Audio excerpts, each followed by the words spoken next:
Hello, grade 9s. I sent you a voice note on factorizing the quadratic trinomials, but I just thought I'd make this short video to explain the details of it, okay? So you had an investigation where you have discovered that certain binomials, when you multiply them, you get a quadratic trinomial. A quadratic trinomial is a trinomial with three terms where one is x squared, and you have a middle term which has just an x, and you have a constant. Okay, now we know that a quadratic trinomial comes from the multiplication of two binomials. Okay, and we get two different types. And in our investigation, we saw that one quadratic trinomial has a positive term at the end, and the other quadratic trinomial has negative term. And then we've separated it, and we've seen that these come from different combinations of binomials. So when it has a positive term at the end, then we know that the binomials will have the same sign. And the reason for that is very simple. So I'll demonstrate it with this first example. Okay, so how would you go about thinking this? Well, we know that this comes from the multiplication of two binomials. So the first thing you can do is write down two binomials, okay? And we know that the binomials will have a term over here and over here, that when I multiply it, I get that term, that first term. Now, what times what gives me x squared? It has to be x and x, okay? Now, let's look at the next thing. Here we've got a 6. Now, what combinations of numbers would give me 6 if I multiply them? Now, here we can think about what are the factors of 6, because the factors of 6 would be those numbers which, when I multiply them, I can actually get 6. I need a pair of numbers. I need two numbers to multiply. Now, this is very simple to write down. Okay, so I did it on the side there, 6. 6 can come from 6 times 1, or 6 can come from 2 times 3. 2 and 3 are factors of 6. Now, how do we choose which pair we will put in our brackets? Because we know that the constant needs to come from the multiplication of these two last terms, okay, in the brackets.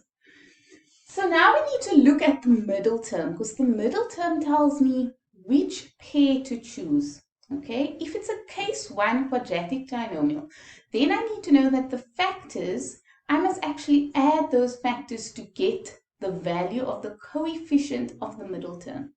Now look at this, it's 5. Now which of these pairs can I add to get 5?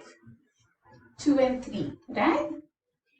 Now I'm going to show you the reason why this is so at the end, because I'm going to multiply that out again and explain why it is that I'm going to have that. But basically, I know that I need to put a 2 and a 3 in this bracket. Okay?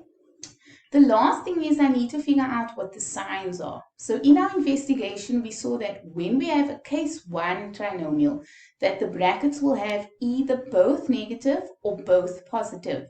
And the way you can figure that out is you also look at the middle term. If this is positive 5x, then I need to have something from 2x and 3x. That together must give me positive 5x. Now, there's only one way for that to give me positive 5x, and that is by having both of those positive. So I know that both of these brackets must be positive. Now let's quickly see where all of these terms have come from, okay? The first thing is the x multiplied by the x. If I were to multiply this out again, the x multiplied by the x gives me the x squared over here, okay? And we know that when we multiply both. So that gives me positive 3x. And let's do the other multiplication. This gives me positive 2x, and that gives me 2 times 3. They are factors of 6. 2 times 3 is 6. So therefore, you can see that the positive 3x and the positive 2x gives me the 5x there.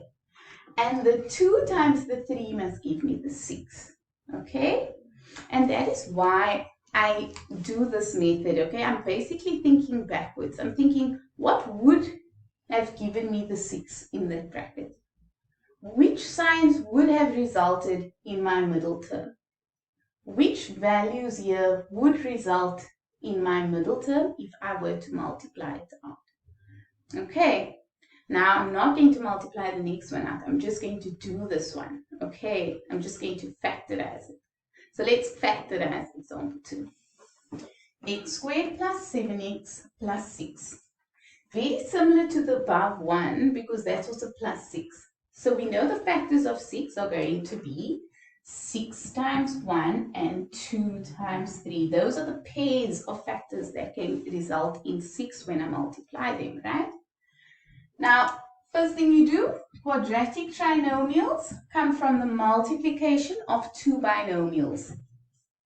So I need to figure out which values I'm going to put in these brackets. The first ones are going to be x and x because I need to get x squared. Then the 6 can be either 6 times 1 or 2 times 3. But look what I have in the middle here. Instead of having a 5x, I have a 7x. So which combination, when I add them, is going to give me 7? It's got to be this one. So instead, I'm going to have 6 and 1. And now, if I multiply this, I get 6x.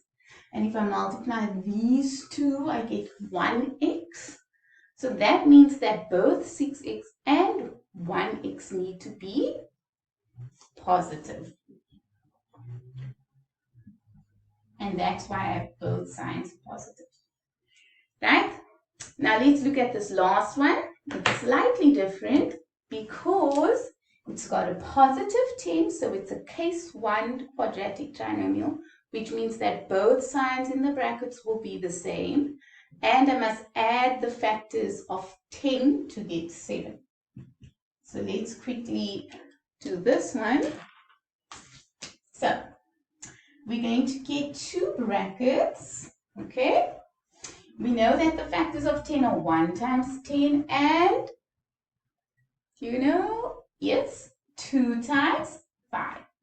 Now, which pair of factors can I add to get 7? Okay, it has to be 2 and 5, right? So I know that I'm going to get not x, but y times y. And now I'm going to use 2 and 5. But hold up here, okay?